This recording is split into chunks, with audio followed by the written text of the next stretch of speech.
Wow. I don't know. Tom, you better bring this home. There's no excuse. There's no excuse. Tom Emmer, great guy. We're going to bring this home. I want to thank everybody. I want to thank our next Vice President of the United States, J.D. Vance. And I especially want to thank the great state of Minnesota. We love Minnesota. Before we begin, I want to condemn the evil attack on Israel that took place earlier today. A missile launched by Hezbollah killed at least a dozen children, young children. And they were playing, as you heard, on a soccer field in Israeli territory on the Golan Heights, a place that I recognized during my administration as under Israel's sovereignty. It was a big thing. I've been trying to get it done for 72 years. I got it done in about 1 hour.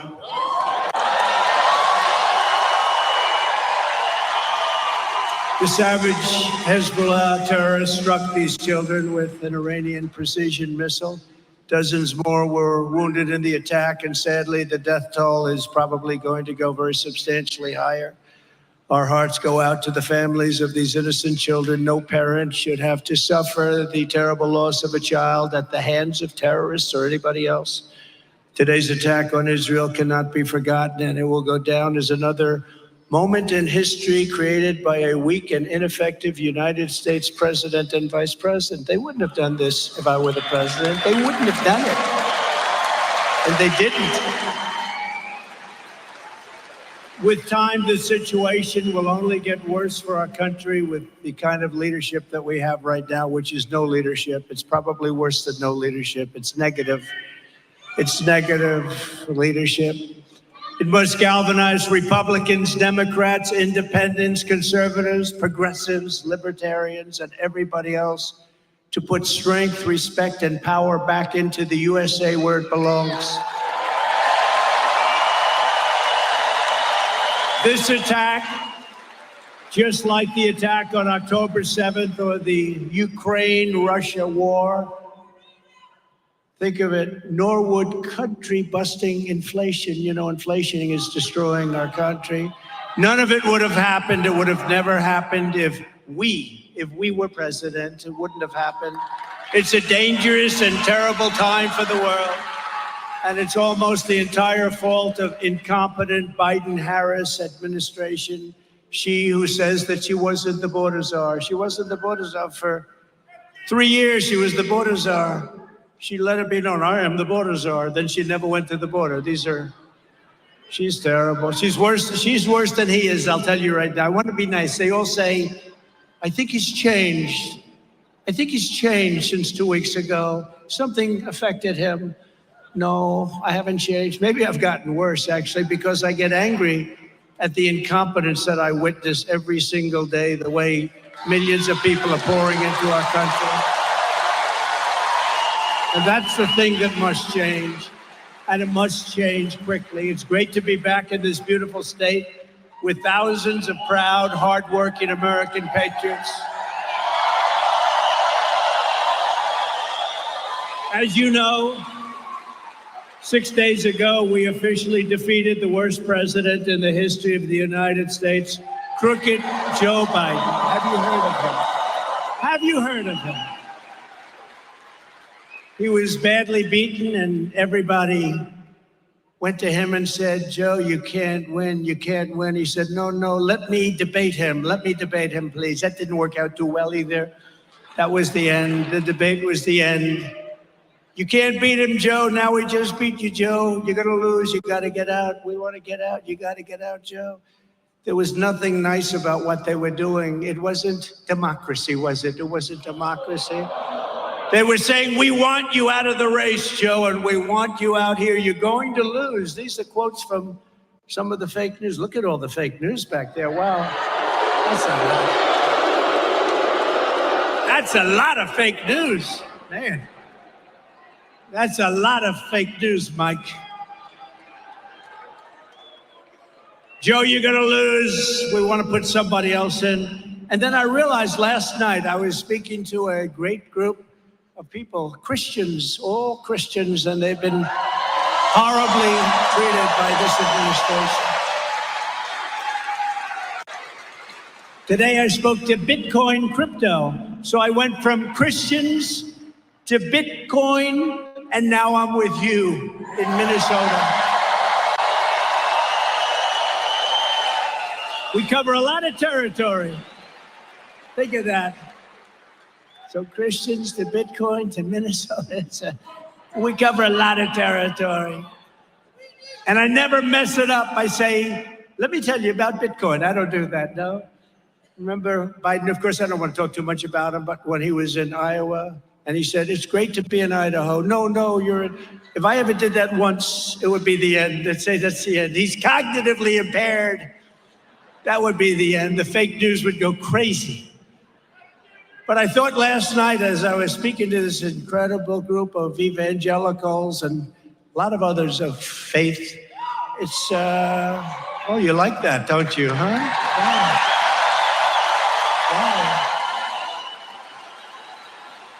Wow, that means our country's coming a long way because you put faith back, you put religion back into our country, it's going to be a much better place. I'll tell you that. When I thought last night, I said, it's sort of unfair. You have a guy, he says he's great, he's president and all that stuff. They rigged the election, but we won't talk about that. And they say he's president. So he comes out raring to go, and he gets badly beaten. He's losing, and all of a sudden, he's like a fighter. He's losing. Then they took him out of the fight, and they put a new fighter. We have a new victim now, Kamala. We have a new victim. We have a brand new victim. And honestly, she's a radical left lunatic. And she is, when you find out about her, all I have to say is, defund the police. That was her big thing. Let's defund the police. And as I often say, politicians don't change. Whatever they say first, that's where they are. They don't change. Wouldn't you say that, Tom? Whatever they say, if they said 5 years ago, 8 years ago, defund the police, she said it like 2 years ago or 3 years ago. But so if that's what they say, that's ultimately where they want to go.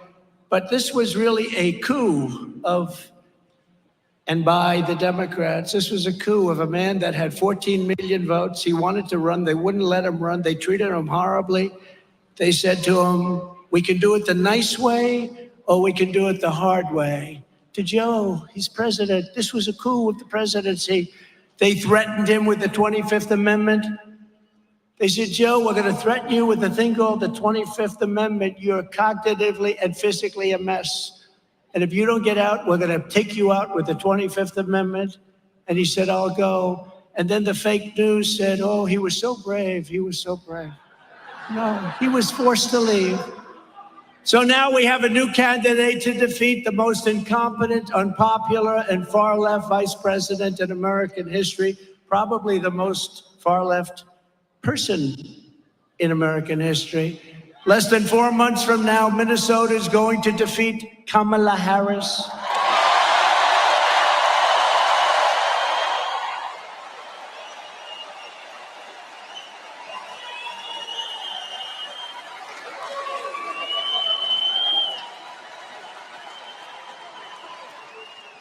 And remember what I said a short time ago. A short time ago, she strongly fought for many, many bad things. But to me, I love the police. We're not defunding them. We're going to fund them. Fund them. We're going to overfund them. She's just thinking. She's defund the police, and I'm overfund the police. We're going to overfund. We're going to evict this radical and incompetent administration from the White House, and together we are going to make America great again.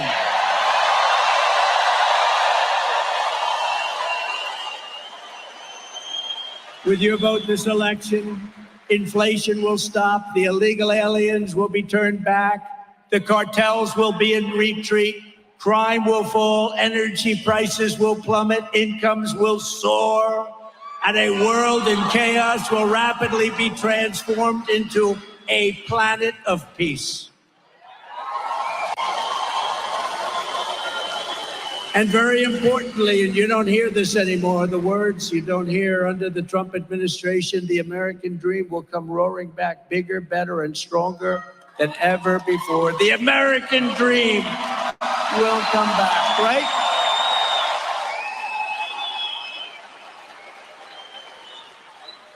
But if a crazy liberal, and she's beyond liberal, look, she was a failure at every stop. She was a failed vice president. She was a horrible district attorney. She destroyed San Francisco. She was a liberal she was there before all the guys that you're currently reading about, right? If a crazy liberal like Kamala Harris gets in, the American dream is dead. I believe it's dead. I believe it's dead. Over the past 3.5 years, border czar Harris, which is what she called herself, even the New York Times today, they took an article out of the New York Times, border czar. Now, you know, they're deleting everything that says, these people back there are deleting everything. But we already have it. You know, 3 months ago, she was thought of so badly they were just killing her. And now that she's in this position, they're trying to make her into a, let's say, Margaret Thatcher. I don't think so. It's not going to happen. Margaret Thatcher didn't laugh like that, did she? Did she laugh? If she did, she wouldn't have been Margaret Thatcher. It's very simple, right? Border czar Harris allowed almost 20 million illegal aliens to stampede into our country. If she gets another 4 years, it'll be 40 to 50 million more people in our country, and they'll be using Medicare and Social Security. They will be gone. They'll be wiped out. They'll be destroyed. There won't be a thing your government can do about it. She will kill Social Security and Medicare. As vice president, Kamala Harris cast the tie-breaking votes that created the worst inflation in half a century. I believe the worst inflation that we've ever had.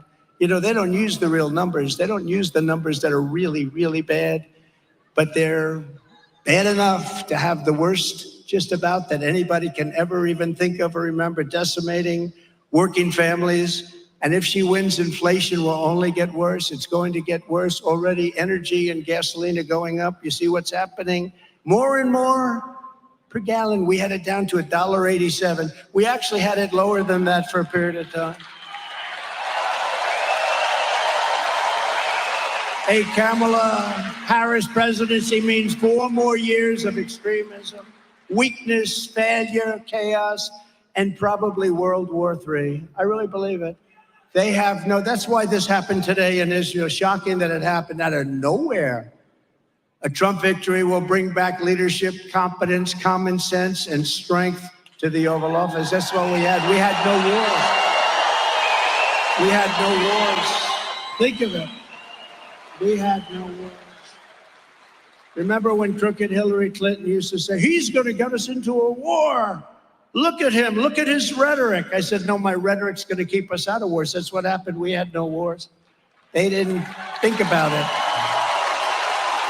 Putin would have never got in. Iran was broke. I told China, if you buy 1 barrel of oil from Iran, you're not doing any more business in the United States. And they didn't buy any. They didn't buy any. And we would have had to deal with Iran within 1 week after the election if the election didn't take that horrible turn. You know, we got millions more votes the second time than we did the first. The New York Times asked me, what happened the second time? I said, the second time we got like 10 million more votes, right? Oh, I never thought of that. The reporter said, oh, yeah, you're right, actually. Let's go to another question. But let's review Kamala's insanely liberal record. As a senator, she was ranked the #1 most radical left Democrat in the entire Senate. They say she made Bernie Sanders look like a moderate. He was unhappy with that today, did you see? He said, oh, no, I think I might have been more liberal than her. They were fighting over who's more liberal. If this country has a liberal president, this country is finished, okay, just so you know. And she's weak liberal. Just a few years ago, Kamala Harris co-sponsored Bernie Sanders' $32 trillion. You know what that means? That means file for bankruptcy as you're signing the legislation. Everything is gone. Your taxes will go up by 4 or 5 times, and it still won't be nearly enough. $32 trillion socialist takeover of the entire U.S. healthcare system. She endorsed outlawing private health insurance entirely. Many people have private health insurance. It's phenomenal. If they work hard and they make a little money, they want to have great health insurance. She wanted it outlawed. She supported giving free taxpayer-funded health care to all illegal aliens. Come on in. Come on in. Now, but just think of it. Everybody that comes into our country, including from prisons, mental institutions, insane asylums, you know, they go crazy when I mention Dr. Hannibal Lecter. You know who that was? They say, why does he keep mentioning Hannibal Lecter? Well, you see, he was a slightly troubled patient in an insane asylum, and he'd love to have you for dinner, you right there. He'd love to have you for dinner. But I mentioned him because we have people like that coming into our country. They're closing their insane asylums all over the world. They're sending their criminals into the United States. Venezuelan crime is down 72%. Because they're sending their criminals and their drug dealers and their prisoners to the United States. And next year, I think, instead of being here, which is a great place, I love this place, we'll go to Venezuela or someplace in South America where they've sent all their criminals to us, because we'll have a nice, safe event. We can go to Venezuela next year where the crime drops 72%, and we're going to have a nice, safe event because in Minnesota, you will have lots of people that you don't have now, although many of them are here now. They're just sort of getting used to it. You'll have people from their jails and from their mental institutions in Minnesota. So we'll go to a nice, safe location. She co-sponsored the $100 trillion Green New scam to abolish oil, coal, and natural gas. She pledged to ban fracking. No fracking. Oh, that's going to do well in Pennsylvania, isn't it? Remember Pennsylvania, I said it. She wants no fracking. She's on tape. The beautiful thing about modern technology is when you say something, you're screwed if it's bad. If you say it wrong, you're screwed. She said, I never said about fracking. Then we play about 90 tapes. You know, there will be no fracking. We will defund the police, she says. I have to be very careful when I say that, because if I say we will defund the police, imitating her, they'll put me on television tonight saying, Donald Trump wants to defund the police, right? So, got to be very careful, Tom. Sarcasm doesn't work when you have a crooked press. You know, when I imitated him, because Biden, and I don't want to waste a lot of time, because it's over now, right? He's gone. I told you he would be. I told you he wasn't going to make it. I told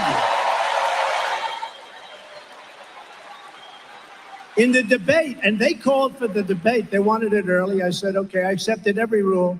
Everyone said, why did you do that? I mean, you accepted CNN, you accepted fake Tapper, you accepted all of these things. Why did you do that? So I said, because it's the only way, because they thought I wouldn't do it. So I said yes, and they were shocked. But we had the debate, right? And he kept saying, like, they'd say Jake Tapper, fake Tapper. But I have to tell you, they were very fair. In my opinion, they were very fair. 95%. You can't ask for, I was shocked. They gained a whole level of respect. I really mean it. CNN and both of them, they gained a level of respect, right? Don't you think so? I do. I told them that. I called them both up.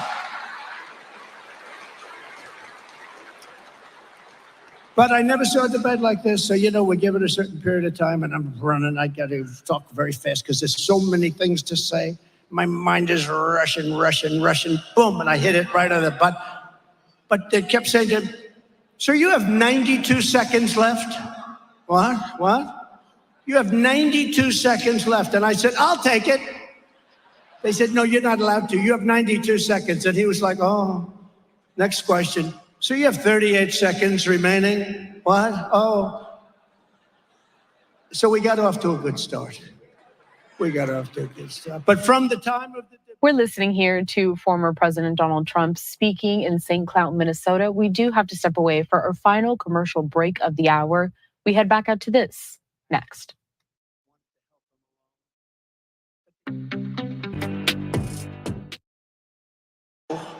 That would not have been good, but he blew it anyway. But he said, we put the baby aside. If the baby's born, we put the baby aside, and we discuss with the mother whether or not we terminate the baby's life. This is after. This is an abortion. This is called killing.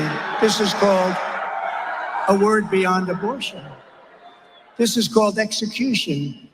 Kamala supports taxpayer funds to pay for abortion for any reason. She even voted against legislation that would require medical providers to give care to babies born alive after an attempted abortion. They're the radical ones. You see, the Democrats really, and not all of them, because most of them agree with us, they're the radical ones, whereas our position is that abortion is now back to the states. They've wanted to have this.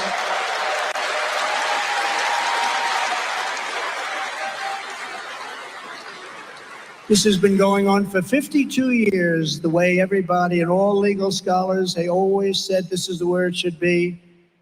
Everybody wanted it back in the states. Democrats, Republicans, liberals, conservatives, and legal scholars. Every legal scholar wanted it back in the states. And then about 14 years ago, people started talking about the number of weeks, the number of months, the number of this, that.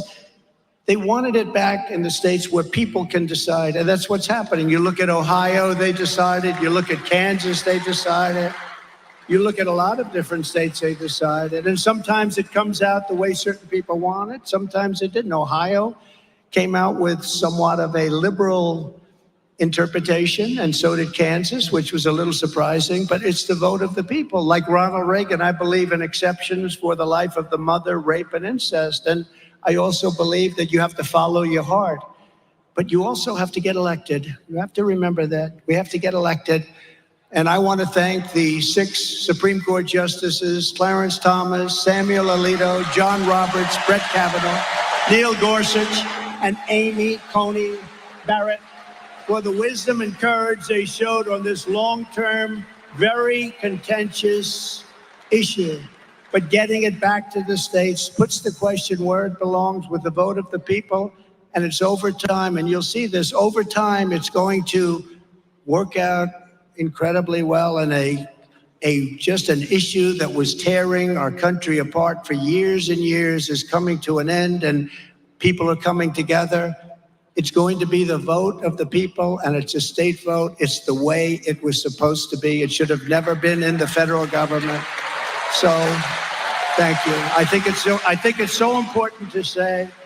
I think it's so important to talk about. This November, the American people are going to reject Kamala Harris's crazy liberal extremism on a massive landslide. We're going to have a landslide because it's going to be too big to rig. You know what too big to rig is? We're not going to let her turn the United States into communist San Francisco. You know, 15 years ago, San Francisco was perhaps the greatest city in the country. And now it's unlivable. It's unlivable. The crime is so bad. The drugs are so bad. She has ruined it. She was the original of the bad DAs. She was the original of the bad prosecutors. She blew them all away. There are a lot of people that say she destroyed San Francisco. She will destroy our country. She will destroy. And moderate, you know what? We can maybe live with moderate, but we have to bring our country back. We've gone down a long way. Remember this.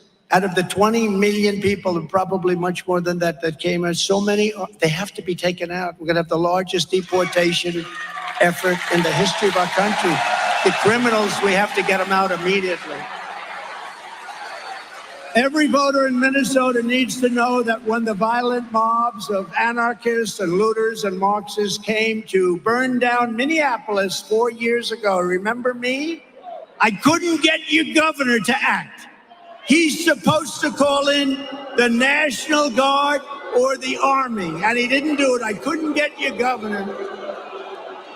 So I sent in the National Guard to save Minneapolis while Kamala Harris sided with the arsonists and rioters and raised money to bail out the criminals, bail them all out of jail.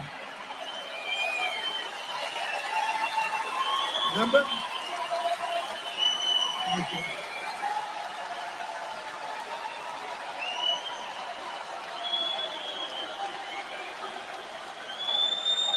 I kept waiting for his call. You remember the guy from CNN, the reporter, so-called? I won't use his name. I don't want to embarrass. Shaved head, nice looking head, actually shaved. And he goes, this is a friendly demonstration. And behind him, the entire city was burning. Remember, it was like a war zone. The entire city was burning down. And as he was speaking, somebody threw like a hand grenade at his feet and broke his knee. This is a friendly rally. No, you know what's a friendly rally? This is a friendly rally.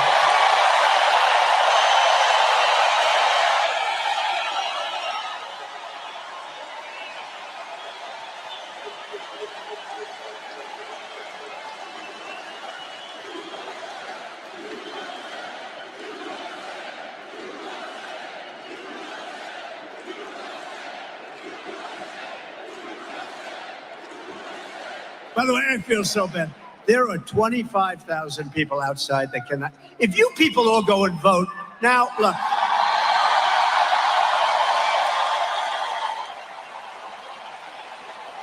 There's no way we lose this. There's no way we should lose this thing.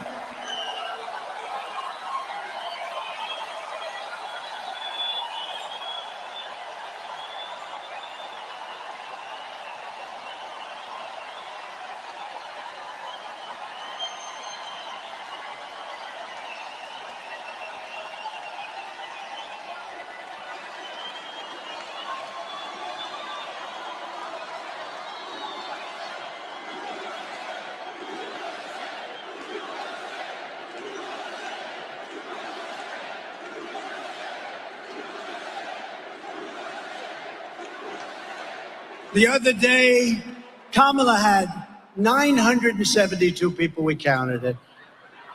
They said it was 2,000, and that's okay. But they said she had a massive crowd of 2,000 people. It wasn't, it was under 1,000. But this, they never talk about this. They don't. Take a look at that. That's great camera work. It must, I know it's not a news camera because they don't do that. Even the ones that are on our side. They don't show the crowd size. I love crowd size. We've always had the biggest crowds. In history, there's never been anything like this. No, you had to see, we drove from the airport to here, and practically the whole way, there were just thousands and thousands of people. It's incredible.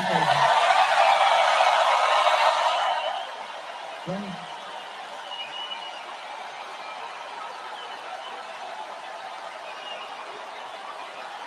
Incredible. If they don't cheat, we win this state easily, okay? They cheat. They have no shame. They cheat. Do you understand that, you crooked people? They're the most crooked. They cheat. They cheated in the last election, and they're going to cheat in this election, but we're going to get them. They used COVID to cheat. And this time they'll try and find something, but we think we have them blocked. They have no shame whatsoever. You know, the amazing thing is the press, when they write about this rally tomorrow, they'll say President Trump was here. He had a small smattering of people, a small, delicate crowd of a few people. Sometimes they'll say a few hundred people. They never talk about it, and they never show the crowd. No matter, look at the corner. See the corner of the room? Turn your camera right up in that corner. See that corner? See that corner up there? See that corner up there? See that corner? Look at that.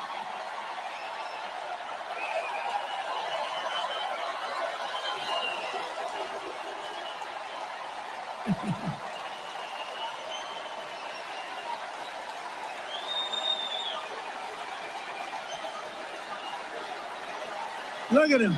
Look at that guy. He's going crazy up there. He loves it. He's going crazy. He's got the worst seat in the house, and he's got more attention than anybody. Look at him.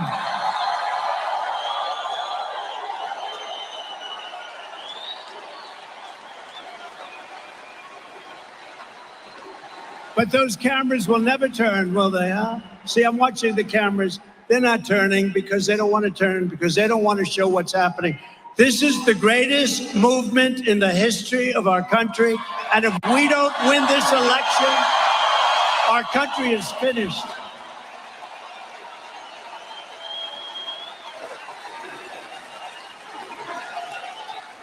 You know, I used to plead with the fake news, but now I learned it's not worth it. But I plead, show the crowd, please show the crowd. You know, I'd say, show the crowd.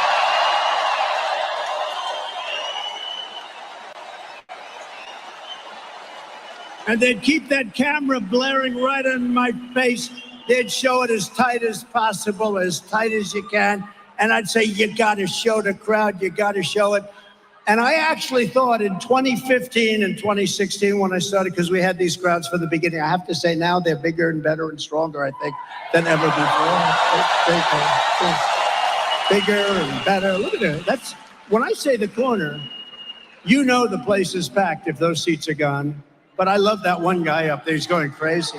We've made him a star. But I used to say, turn the camera, turn it. I went through, and I never understood, because it's actually good for them.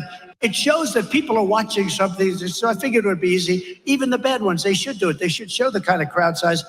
And they wouldn't do it. Even the friendly ones, I won't mention names, okay? But you know who I'm talking about. Friendly, they would never show the crowd. And then I realized what it must be. It's a metal object. And I figured they couldn't turn the camera because it's on steel tripods. And I figured it's very rigid. And then one night in late 2015, just prior to 2016, there was a terrible fight, like over there in the corner, where the only way a camera could get the fight would be to do a triple tripod loop, swirl underneath the people's legs. And that camera, I've never seen any piece of steel bend so much. It was like, they got every second of that fight. I said, you mean the cameras do turn very well? And they do. That was when I learned it's fake news. It's just fake news. But they won't show this crowd. They won't show it. But more impressive than this crowd is honestly the people outside. You have thousands and thousands of people. So we love them. We love them. We love them.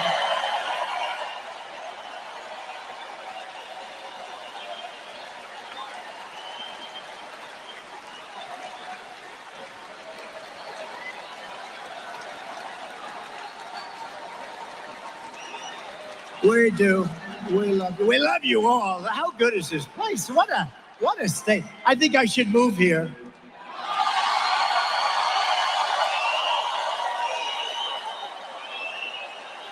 No, but we have a lot of states. They're all, look, they all see what's happening to our country. They're all incredible. We always have packed houses, to put it mildly, like this. I mean, the spirit has never, ever been like this. We did great in 2016. We did better in 2020. There's never been spirit like this, Tom. I don't think we've ever had, Pete, never had spirit like this. Great hockey player, by the way. Great hockey player. Pop. Great hockey player. We've never had spirit like this. So we have to do, we're going to turn it around fast. We'll turn this thing around real fast. You're going to be so happy. Kamala urged her followers to donate to the so-called Minnesota Freedom Fund, helping raise $35 million to set loose violent offenders after they shot at police, looted your stores, sexually assaulted innocent victims, and committed all sorts of other heinous crimes. One of the criminals Kamala helped bail out of jail was Sean Michael Tillman, very famous now, unfortunately, a repeat offender who, with Harris's help, was set free. She set free many very bad people. And then he went on a murder rampage. He killed a man on a train platform in St. Paul, shooting him 6 times in the head. Okay? She just turned him free. Ultra-liberal Kamala Harris will deliver crime, chaos, mayhem, and death to our country. I will restore law and order, justice in America.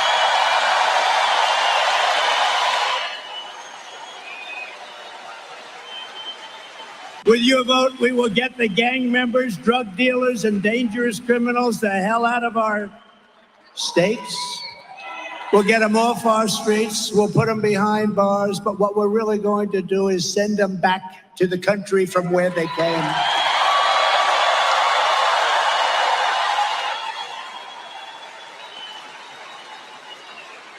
You know, a certain country in South America, and by the way, they're coming from all over the world. They're coming from the Congo in Africa, 22 prisoners. Where do you come from? Congo.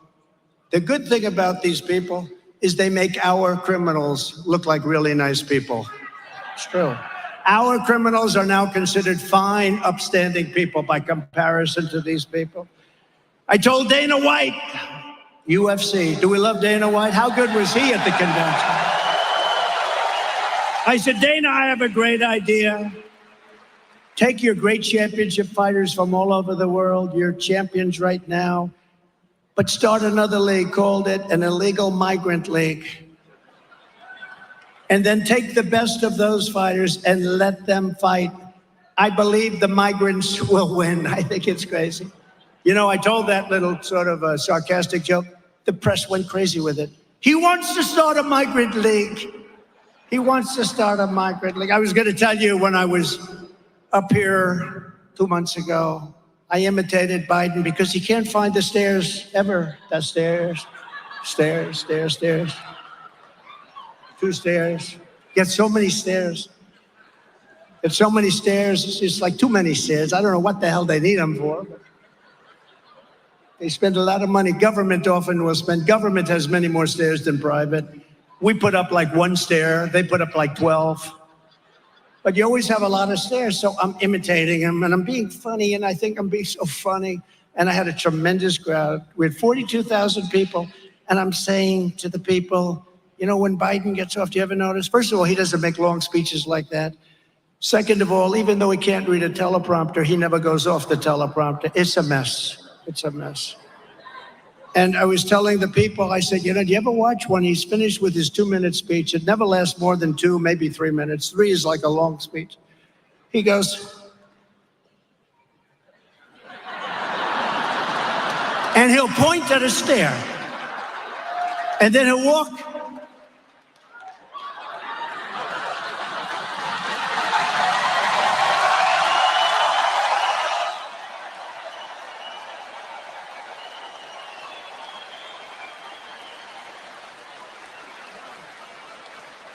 He'll point right at the stair and then he won't be able to find the stair.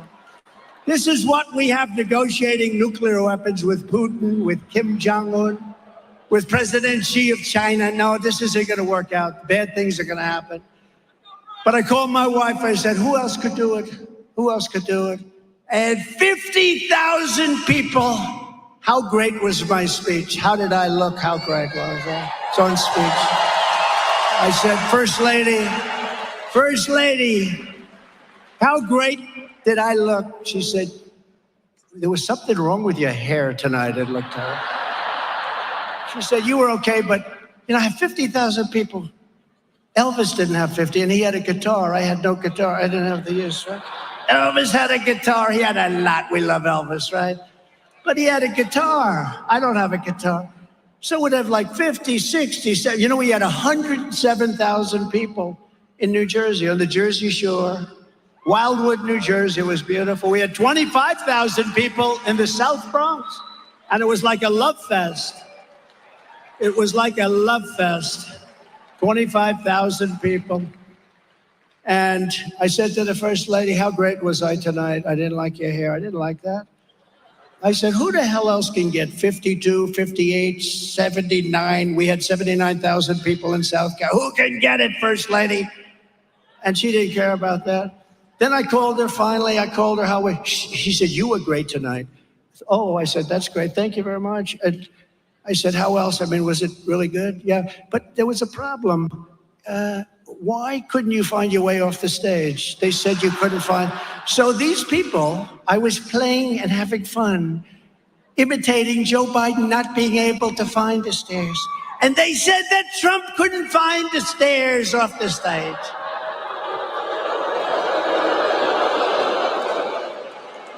So I have to be very careful. Tonight I'll have a very bad night because I haven't done that little routine in a long time because of that. You were good, but it looked really bad at the end, darling. You couldn't find the stairs. What's wrong with you? Nah, I can find the stairs. I'll let you know when it's my time not to find the stairs. I'm going to know. And I'm going to call Tom Emmer. I'm going to say, Tom, it's about time for me to go. Okay, nobody's going to have to tell me. I get up and I don't even read the teleprompters most of the time. So I'll do 80, 90% of the speech off teleprompter. And they'll say, he mispronounced a word. He mispronounced a word. They had a word the other day, crooked. I said cricket, And rather than go back I don't like to go back because going back means you made a mistake. You just blast through it. He didn't know how to pronounce the word crooked. I've been saying it for years about these crooked politicians that we're dealing with. So you can't even make a little bit of a flub. But even after the rioters did hundreds of millions of dollars worth of damage in Minnesota, Kamala Harris declared the so-called peaceful protests, quote, are not going to let up, and they should never let up. We should continue to go forward. In other words, those protests were good. She thought they were wonderful. This woman will be a disaster as our president. This woman shouldn't even be a shot. And you know what? They have many better people than her, but they never gave them the chance. Many better people. I know all of them. Some are very good. Kamala Harris was the original Marxist district attorney. She destroyed San Francisco, and she will destroy our country. She will be the worst president we've ever had. She will be worse than crooked Joe Biden.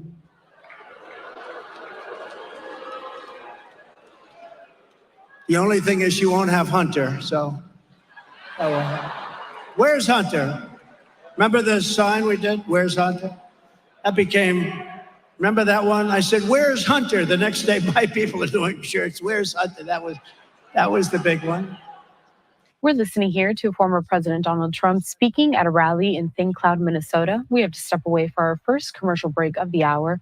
We'll see you back here right after this. Won a lot of club championships. He's not a 6, he's not an 8, and he's not a 30. He cannot break 100. I know. I can look at somebody and I could look at their swing. He can't break 100, but I offered him $1 million. Now, as a 6 handicap, you can easily break 100. I said, I'll take you to any course you want from the blue tees, which are, just moderate tees. I would give you $1 million if you can break 100. He decided to turn me down. He turned me down. Then I said, I'll give you 10 strokes aside. I'll give you 10 on the front, 10 on the back. I'll give you 20 strokes. I'll give you $1 million if you can beat me. He has no chance, okay? No chance. He didn't. But they talk a good game. It's all talk. It's good. It's all pilots come to the White House. I used to be a pilot. My uncle was eaten by cannibals, right? Even though the stories say, no, he went down in a crash. But my uncle, if the truck drivers come in, I used to drive a truck. It was a very big truck. These people, I'm telling you, they are so bad. They're so bad. They're just evil people. But more importantly, they're destroying our nation. Nobody respects them. Everybody laughs at them. We're like a bunch of fools. We have a man that can't put 2 sentences together, and now we're replacing him with worse than he is, a dangerous person who's not smart. She couldn't pass a law exam, right? Have you heard that? These are minor details. She couldn't pass a bar exam. She took the bar exam. She couldn't pass it. She thought she'd never be able to pass it. This is what we have wanting to be up. Other than that, she's a very fine woman. I'd like to make that statement. No, she's a radical left lunatic, and she's going to destroy our country, and we're not going to let her do it because we're going to win this election in a landslide. Right?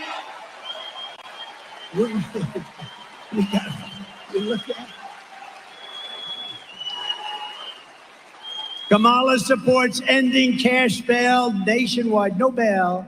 If you kill somebody, that's okay. Come back whenever you're ready. We'll give you a little trial, put you in jail for about 2 days.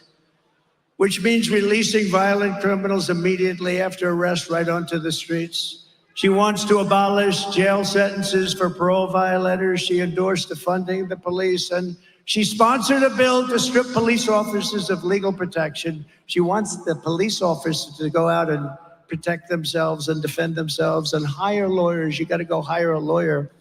These lawyers would take what they make in 1 year, they'll take it out of their hides. You can't do that. We're going to give immunity to police so they can do their job. I'm giving federal immunity to police officers so they can do their job. I think it's good. She wants to leave our communities at the mercy of deranged criminals and violent mobs. Unlike Kamala Harris, under my leadership, we will never defund the police, and we will give our heroes the protection, resources, and respect that they so dearly deserve. We're not going to take away their pensions. We're not going to take away their homes. We're not going to destroy their lives and their families' lives. We are joined today by an incredible woman who I just met, took a picture backstage, Shannon Owen, the widow of Pope County Deputy Josh Owen last year. Very handsome. Josh was on his 44th birthday, right on his birthday. He was out for a steak dinner with Shannon and his 10-year-old son when he got a call there was a problem, a domestic disturbance. A short time later, Shannon got the news that her husband was shot and killed in the line of duty. Shannon, we grieve for your loss, and we know how great a man he was. The police officers told me, told everybody else how great a man he was, and we are immeasurably grateful for your sacrifice. I would love to ask Shannon to come up for a moment. Shannon, can you do that? Shannon?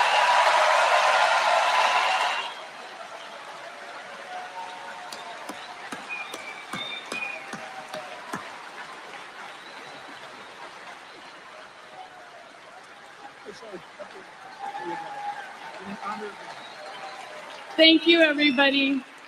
Sorry you couldn't hear me that well earlier. I hope you can hear me now. I really appreciate you giving me a chance to talk about Josh. There's so many of them out there right now that need our help, though. We need to back the blue.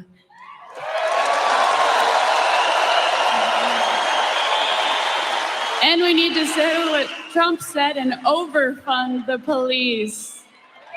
Thank you.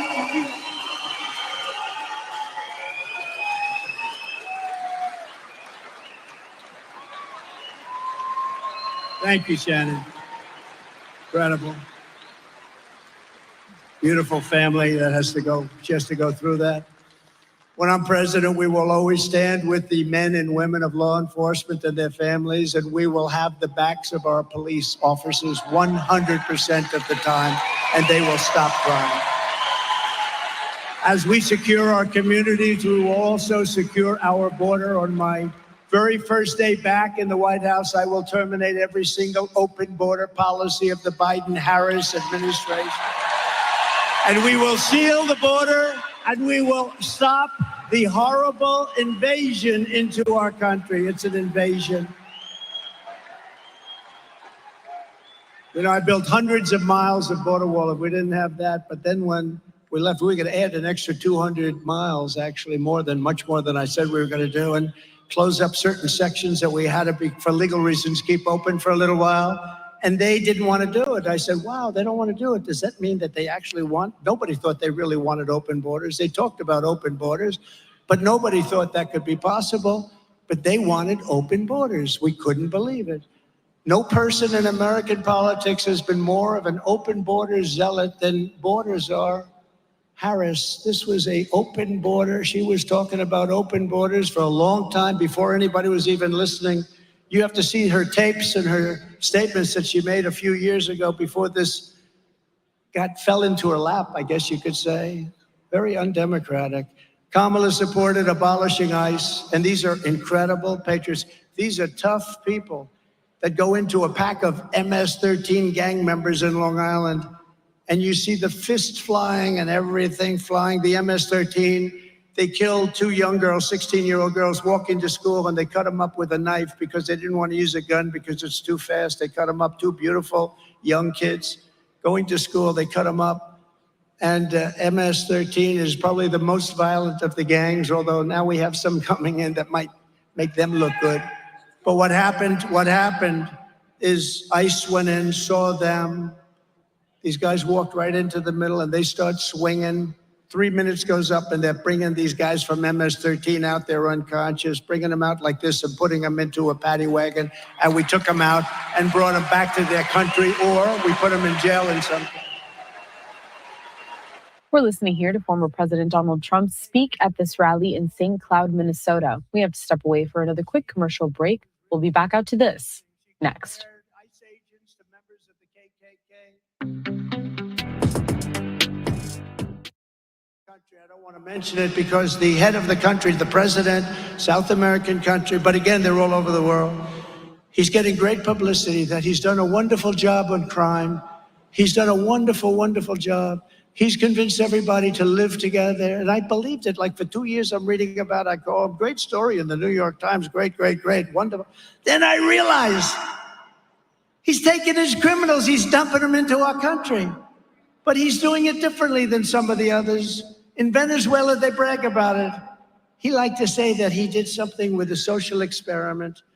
A criminal is a criminal, and they generally stay a criminal, and we don't have time to figure it out. But we're not going to take criminals, and we're going to get rid of the criminals that we've been given by all these countries from all over the world. Under borders are Harris. Our communities are being ravaged by migrant crime. Earlier this year, a 15-year-old girl in Massachusetts was raped by a migrant who Biden and Harris flew into the United States. How about that? We're stopping them at the border. We're fighting. The Border Patrol guys are stopping them like crazy, at great danger. And then we find out they have airplane flights over the border with thousands and thousands of people landing into the middle of our country. They're flying them then in airplanes into our country.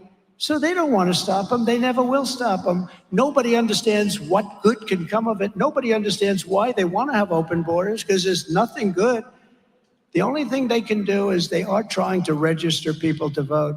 That's the only thing we can say. These are not stupid people. Anybody that can cheat on elections like they cheat on elections, these are not stupid people. But you say, why would they want to have open borders and have criminals and mental patients coming into our country? The only thing is, and I'm seeing it more and more, they're fighting like hell. They want to register these people to vote, and we have got to stop it. We can't let them do it. That's the only thing. There's no other reason that they could want this. In upstate New York 2 months ago, another 15-year-old girl was attacked by an illegal alien they let in, assaulted with a metal pipe, abducted, driven to an isolated area, raped and killed. And in Texas last month, 12-year-old Jocelyn Lungari was tied up, sexually assaulted, and strangled to death by two illegal aliens who Biden and Harris released into the United States. They didn't want him to go out. They fought like hell to keep him here. They killed this beautiful young girl. Kamala Harris's deadly destruction of America's borders is completely and totally disqualifying for her to be president. You can't have a person like this as president. No person who deliberately releases these kinds of savage criminals to prey on our youth and our people, not just youth. Elderly people, too, are tremendous targets, should ever be trusted with power. Again, she has no clue. She has no clue. She's evil. The one job Kamala had was the border. That's the only job, and it was the biggest disaster in all of border history. And I'm not talking in this country, I'm talking all over the world. There's never been a border where people cross by the millions and millions. A third world country would stop it, even if their people had to use sticks and stones. They'll use sticks and stones. Nobody's going to allow that to happen, what's happened to our country. We're pleased to be joined today by the current leader of the National Border Patrol Council, a great guy, Paul Perez. And I'm just going to ask Paul to come up to the stage for 1 minute. Paul, please.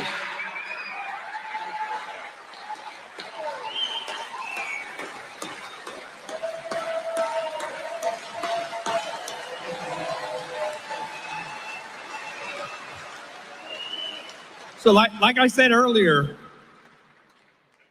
I worked under 3 Democrats, 2 Republicans. Everybody talked tough on the border. only one president actually backed it up. That was Donald J. Trump. Joe Biden doesn't care about the border. Border czar Harris doesn't care about the border. Do you guys remember the interview when they asked her if she was going to go to the border, and she laughed about it and said, well, I haven't been to Europe. There's nothing funny about border security. Tell that to the families that have lost loved ones, to the victims of illegal alien crime. President Trump is the only one that has stood with them. I've seen it with my own eyes. He's done it. He's strong on the border. Border czar Harris needs to go.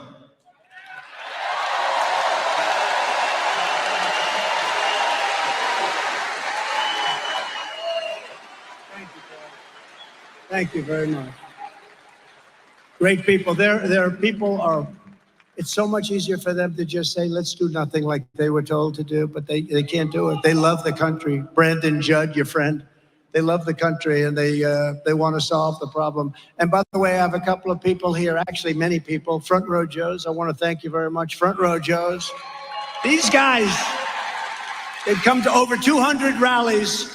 They were at a rough one 2 weeks ago. I know I saw him sitting up front with a whole group of a lot of Front Row Joes, right?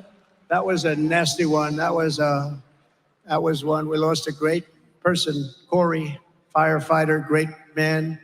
And 2 people really badly hurt, but they're okay. They're getting better. And I saw the whole group. They had like 40 of them, Front Row Joes.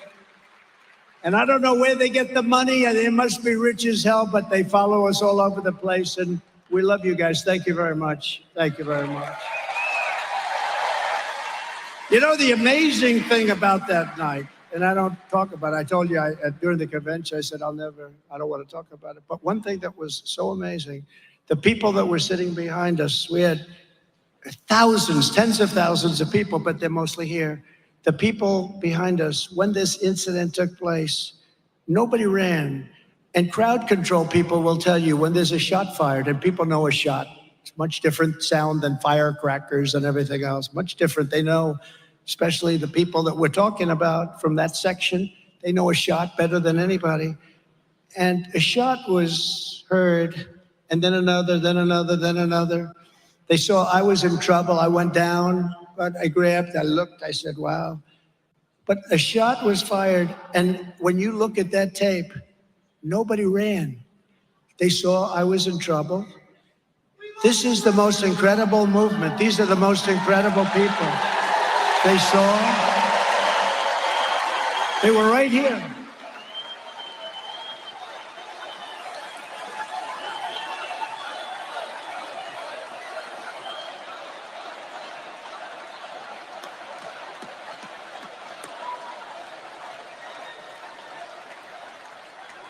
And it was a group similar to this, a little bit larger, twice the size. And those people, and there was one guy, I got to meet him. He was dressed in black. He had sort of a green floppy hat on. Not only didn't he run, and there were others that did this too. He stood up. Bullets are going, you just look at him. Did you see him? Does everyone, I mean, you've seen this clip hundreds of times. People call up, they see it hundreds. But look at that guy. He's not afraid. And then he's pointing. There he is. And the Secret Service sniper with one bullet, he did a great job. It would be nice if it would have been earlier. One bullet from a much further distance. And let me tell you, the Secret Service is taking a lot of heat, but I was under fire, and I was down, and I was here, and they came rushing, and there were bullets coming at us because it was whizzing over my head. And I don't know how they didn't get hit, but they had 7 or 8 guys that absolutely, you talk about bravery, they jumped on top of me, they shielded my body. I mean, to a point that was amazing. And we have to remember that too. We have to remember. They understand, they made some mistakes, but I'll tell you what, bravery was incredible because those bullets were flying, they were flying nasty. And it didn't stop them. You saw how fast they moved. They just moved and they jumped on me. I could show you an arm here. These are strong people. But I'll tell you, very brave people. That was a very incredible thing. And fortunately, maybe it could have been a little bit earlier, but that sniper for Secret Service, he was a world-class shooter. And from probably 400 yards, that's 4 football fields, because he was over there quite a bit away. This guy was over here 130 yards away. So you add it up and you double it or triple it. And one shot, boom. Because if that didn't happen, a lot of people would be gone right now. A lot of people. But there was great bravery displayed, and you have to hear that also. You have to hear that. There was no like, oh, let me get out of here. I want to resign immediately from Secret Service. No, there was incredible. Every one of them. There wasn't one that was slow. A woman who was on my right, she was shielding me, beautiful person. She was shielding me everything she could. And she got criticized by the fake news because she wasn't tall enough. Well, you know, she wasn't tall enough because I'm tall and she wasn't tall enough. And she was criticized. She was so brave. She was shielding me with everything. She wanted to take a bullet because the bullets were flying. Incredible. And every one of those guys. But the amazing thing is the people behind me, and you didn't see this because you don't see it, but we had a field as far as the eye could see, much more than what we have here. If you added everything up, it would probably be like that. But even more than that, we had a field as far as the eye could see. Nobody ran. And the crowd experts say when there's a shot fired, like at a soccer stadium, the whole place, they call it a stampede. They run for the gates. Nobody ran because they saw I was in trouble. And it's an amazing thing. I'm telling you, this is a movement the likes of which nobody has ever seen before. And I feel the same way about that. Yeah? Thank you. Those people are great. I just want them to know that. They're all sort of famous now, you know, but it's not, you don't see one person running off that platform. The women, a couple of them ducked, but they got up. They got up, everyone. There's not one person that ran, and some of these guys and some of the women, they stood up in the face of all that noise and all that scary stuff, and with all the blood that they were witnessing, they stood up and they were looking right, because they wanted to help Secret Service and they wanted to help the police. They wanted to find out who that guy was. So I just thank that whole crowd, but those people behind me and the people in front were the exact same thing. You just didn't get to see them. If Baltazar Harris stays in charge, every week we will bring a never-ending stream of illegal alien rapists, bloodthirsty killers, and child predators to go after our sons and daughters. That's what's going to happen. Nothing good is going to happen out of this. If I'm elected, we will immediately deputize the local police and form a massive dragnet to scour the nation for the monsters who are murdering and raping our children, and we will ship them out of our country immediately. And those countries will take them back. You know, under President Obama, they wouldn't take them back. They said, no, sir, we can't do it. They won't take them back. They put planes on the runways. I said, what do you mean planes? They put planes on the runway, so when we fill a plane full of MS-13, we're going to land in Guatemala or Honduras or El Salvador or some country. We can't land the plane. They have planes sitting on the runway. This has gone on for years, so I said, I want them all out of here. They said, we can't for that reason. They have the roads all clogged. I said, how much money do we pay them? Because we pay everybody money because we're so stupid. So the 3 countries, we paid about $750 million a year for economic development. I haven't seen too much economic development. So I tell them, I said, tell them they're delinquent, they're in violation of everything, and we're not paying them anymore. And they did. They said, we're not paying you anymore. And the next day, I got 3 calls from the presidents of those 3 countries. I won't tell you exactly which ones, but you sort of have an idea. And they said, Mr. President, sir, is there a problem? Now, you have to understand, they've been telling Obama and Biden for years, we're not taking your people back. And we just kept paying them like stupid people, pay. I said, they're delinquent. I said, you're delinquent. But they said to me, sir, is there a problem? We seem to have a problem. This was early in the morning. I got 3 separate calls almost at the same time. Is there a problem, sir? Because they were notified there's no more money coming their way. I said, yeah, the problem is all the people, and they send them. They don't just come here. They send them, they put them in caravans, and they send them. And they put most of their bad ones in those caravans. They put the prisoners, they put the mental patients, they put a lot of bad ones. So I said, no, we're not sending you any more money. They said, sir, we would be so delighted to take back MS-13. We love them very much. They took back everybody. From that point on, we took out thousands and thousands of criminals and we sent them back to their country. They said, we would be delighted to take them back, sir. And we took out thousands and thousands, and like Dwight Eisenhower, people think of Dwight Eisenhower as a moderate, but he wasn't a moderate when it came to the border. He was the toughest guy we had as a president. He hated when people would come across our border and he would deport them immediately. Dwight Eisenhower, you don't think so? We have no choice, but we're going to have to do it. But we have a much bigger problem than he ever did. And the problem was caused by Kamala and Joe, Crooked Joe. I wonder if Joe got any money for doing that. Kamala wants to be the president for criminals and illegal aliens. I want to be the president for law-abiding Americans of every race, religion, color, and creed. Harris is so extreme and unhinged that she has even declared the terms illegal alien and radical Islamic terrorism to be forbidden and unacceptable. You're not allowed to use those terms, but that's what it is. Some of it. If she's elected, she will flood our country with refugees from Hamas-controlled terrorist epicenter in Gaza, the Gaza Strip. She wants to deposit thousands of jihadist sympathizers in Minnesota. You know that. You already have enough. I mean, how the hell do you have these Congress people elected?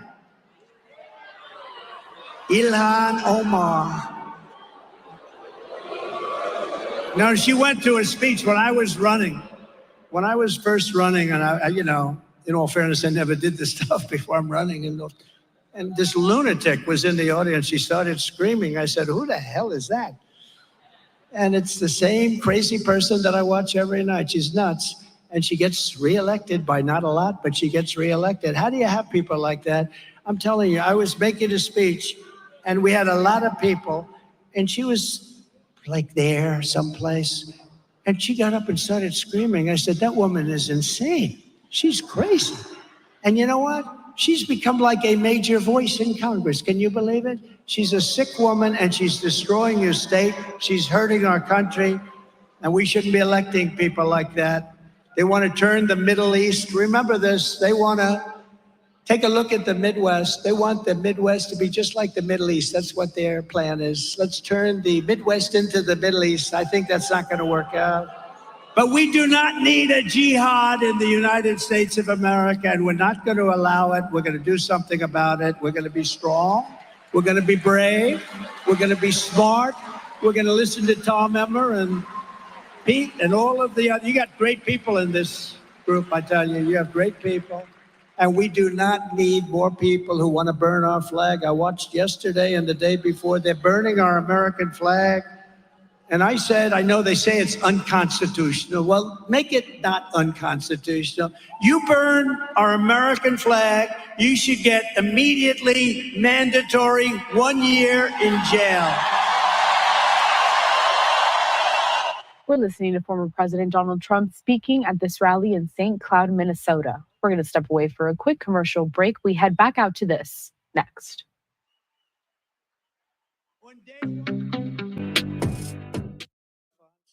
He's a fine gentleman. If he didn't like you at a dinner, you were automatically dead before you got home to your lovely wife and family. What happened to Dad? Well, he had dinner with Al Capone, never made it back. He was in the foundation of a building down the road. I got indicted more than him for what? Saying the election was crooked. The election was crooked. What a disgrace. You know what? And it works both ways. I mean, they're setting a terrible precedent. This has never happened before. Never, ever. It's never happened before. They want to silence me because I will never let them silence you. And in the end, they're not after me. They're after you. I just happen to be standing in their way. That's true. So just in closing, I have to say, because we're really joined by great people, we're pleased to be joined tonight by many fantastic Minnesota Patriots, including House Majority Whip. And I can tell you, he's a tough guy and a strong guy. And we've become, I really believe, really good friends. And he's working the state. He's going to give me the biggest surprise on November 5th. Tom Emmer, great guy. And Mrs. Emmer, more important. Thank you both. Thank you both. Great couple. And members of Congress, he's a great hockey player. We're in a big hockey arena, but he's a great one of the best. Pete Stauber. Pete, thank you very much. Brad Finstat. Brad, thank you. Great. Good job. Michelle Fishbach. Thank you, Michelle. Great job. You have great people here. Minnesota House Republican leader Lisa Damon. Lisa, wherever you are. Thank you, Lisa. And Minnesota Senate Republican leader Mark Johnson. Thank you, Mark. Thank you, Mark. Great job. We have great people. We have great people on this state. These are great leaders. They're patriots. From the moment we take back the White House from Kamala Harris and crooked Joe Biden, I believe we're going to have the 4 greatest years in the history of our country. We're going to do it fast. We're going to turn it around fast. We're going to get it started fast. Starting on day 1, we will end inflation and make America affordable again. It's not affordable now. People are dying. They can't afford bacon. They can't afford anything. To bring down the prices of all goods, we will stop the Biden-Harris war on American energy, and we will drill, baby, drill. We're going to drill. We're going to bring that sucker down. I will terminate the Green New Scam, the greatest scam in the history of our country. Trillions of dollars being thrown out the window. And I will end the Biden-Harris electric vehicle mandate on day 1. And I love electric cars. Elon Musk endorsed me. Elon is a great guy, endorsed me, but he understands this is right. There's a great place for electric cars, but not 100%. Some people like to drive long distances. There's an expense problem. There's a made in China problem. But I'm a big fan, but it's a different kind of a market. They want every car to be electric. You know, they built in the Midwest 8 charging stations. Think of it. It's like a gas pump with electricity. They spent $9 billion building 8 charging stations. Now they have another 24,000 charging stations to go. So based on that, it's like $10 trillion. The whole thing is crazy. We will pass massive tax cuts for workers, and that includes no tax on tips. No tax on tips. And that'll be done immediately. Immediately. To protect Minnesota workers, I revoked China's most favored nation trade status. Think of it. China has a clause in all its agreements. We are a developing nation. We will be giving much more favorable terms than the stupid United States, which is represented by stupid people. That will be revoked. I had it revoked, and then they gave it back. I mean, you got to ask, how much money did Biden get from China? Could I ask you that? It's a lot, right? Millions of dollars, right? From Russia, they got $3.5 million. I know that. Remember I asked? Why did the mayor of Moscow's wife give them $3.5 million? And Chris Wallace, who's not the father, believe me, this is not Mike Wallace, this is Chris Wallace. There's a difference of about 300%. But Chris Wallace said, you can't ask a question like that. 6 months later, it turned out to be a big question. I got $3.5 million from the mayor of Moscow's wife. And I will pass the Trump Reciprocal Trade Act. That means that if China or any other country makes us pay a tariff or tax of 100 or 200 or 300%, we will make them pay a reciprocal tariff of 100, 200, or 300%. You heard us and we heard you. It's an eye for an eye. It's about time. And just as I did before, I will also rescue the Minnesota Iron Range. I rescued it. It was so beautiful. I'll never forget when I did that. I came up And there were guys that worked there that had lost their jobs for years. These crazy people, they closed it down for no reason. It's the best material, the best iron ore there is in the world. You know that. The best in the world. And it's unlimited. It's not like, oh, gee, unlimited. And I met 4 guys that were so tough. They never cried, maybe when they were babies, you know, like at 1 or 2. But after 2, all 4 of them were crying. They were standing there bawling like a baby because I rescued their jobs. I gave them something that should have never been taken away. And they were doing great. And then Biden comes in. He has no idea what he's doing. And in his first week, he closed it. His first week. What a shame. But we're going to have it open. Tell those 4 guys if you happen to meet them. No reason to cry. We're going to get it open again, all right? This is the first time they've cried maybe ever in their whole lives. They were rough-looking suckers, let me tell you. 4 years ago, I saved the Iron Range from the radical left, but the Biden-Harris administration shut the Iron Range down. You know, they did it immediately, imposing a brutal 20-year mining ban on 250,000 acres. But I will end that mining ban. We'll do it together, Tom. We will end that ban in about, what do you think, about 10 minutes? I would say 10 to 15 minutes, right, Pete? And tonight I pledge to Minnesota miners that when I'm reelected, I will reverse the Biden-Harris attack on your way of life, and we will turn the Iron Range into a mineral powerhouse like never before. That's what it is. It's a minerals powerhouse. Before I even arrive at the Oval Office shortly after we win the presidency, and I say we win, we're winning this together, I will have the horrible war between Russia and Ukraine settled, and I will do something that nobody else will be able to do because we're closer than ever. You see that today? I will prevent World War III. I will prevent it.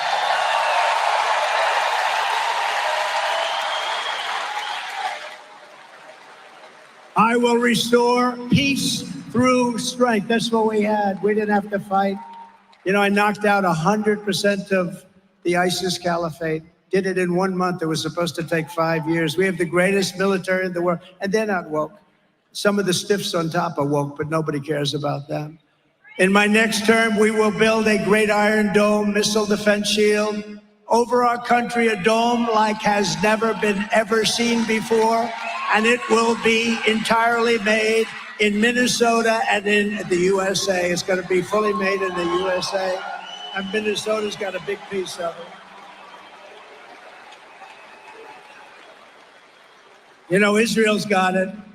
And today they had a problem where something happened, but they knocked down 6 months ago, 300 missiles were knocked down. If they weren't knocked down, it would have been devastation.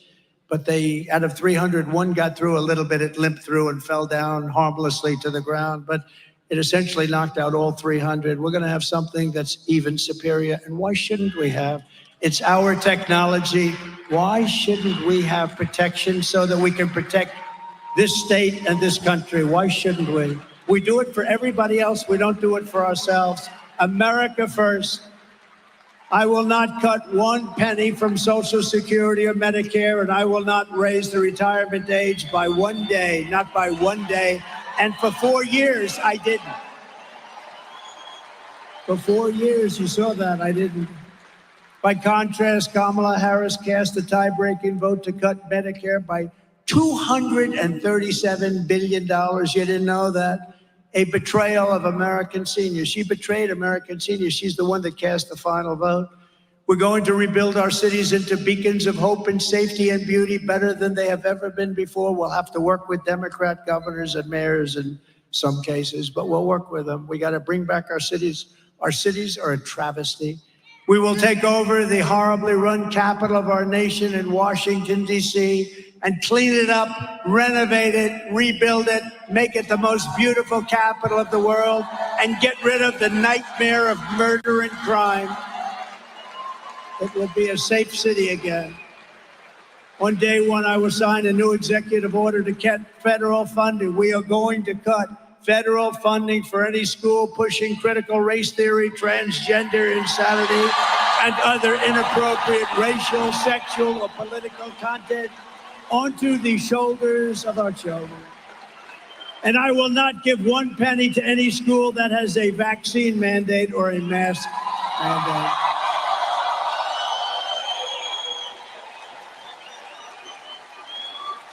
And I will keep men out of women's sports. And I will fully uphold our Second Amendment, which, as you know, is under siege.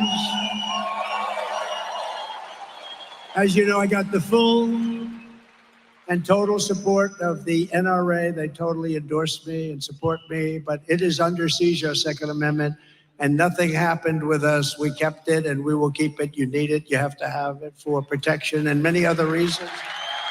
We will protect innocent life and we will restore free speech, and I will secure our elections. Our goal will be one-day voting with paper ballots, proof of citizenship, and voter ID. Very simple. But until then, Republicans must win. We got to win, win, win. We want a landslide that's going to be so successful. It's very hard. We got to win by a lot. We're going to do the too big to rig. Don't laugh. That's a nice little statement, but it means a lot. If you want to save America, get your friends, get your family, get everyone you know to vote early, vote absentee, vote on election day. I don't care when you vote, but you got to vote. You got to go out and vote. And if you want to help us ensure election integrity, sign up at protectthevote.com. Protectthevote.com. So in conclusion, from Rochester to Duluth, from Marshall to Minneapolis, from St. Paul to right here in St. Cloud, this state was pioneered by men and women who braved the wilderness and the frontier to build a life for themselves and for their beautiful families. They were farmers and miners, manufacturers and shipbuilders, soldiers and lumberjacks. And they helped build this country into the single greatest nation in the history of the world. But now we are a nation in decline. We are a nation in decline. Can you believe we have to say that? We are a failing nation. We are a nation that has no respect around the world. They laugh at us.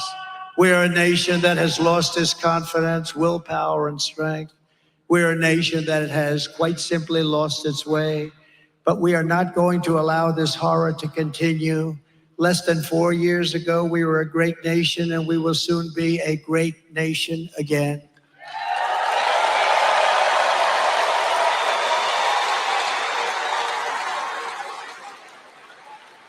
With our leadership, every disaster Joe Biden and Kamala Harris have created can be fixed, and it can be fixed very quickly. You will be amazed at how quickly it will be fixed. This country will be put back together very soon. Every problem can be solved and every wrong can be rectified.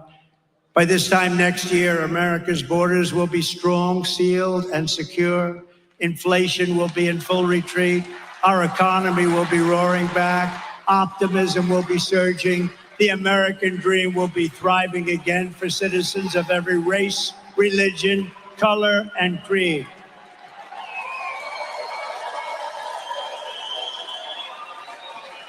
Law and justice will reign all throughout our land. You'll be safe again. You'll be free again. Freedom will be restored. The flame of liberty will be burning bright.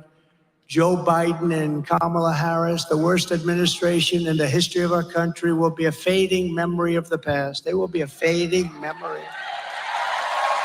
And our great silent majority, including the once forgotten men and women of our country, will be the ones shaping America's magnificent future when I am the 47th President of the United States of America. Because we are all Americans, and together we will show November 5th to be the most important day in the history of America. We are one movement, one people, one family, and one glorious nation under God. And together we will make America powerful again. We will make America wealthy again. We will make America strong again. Strong. We will make America proud again. We will make America safe again. We will make America free again. And we will make America great again. Thank you very much. God bless you. Thank you. Thank you.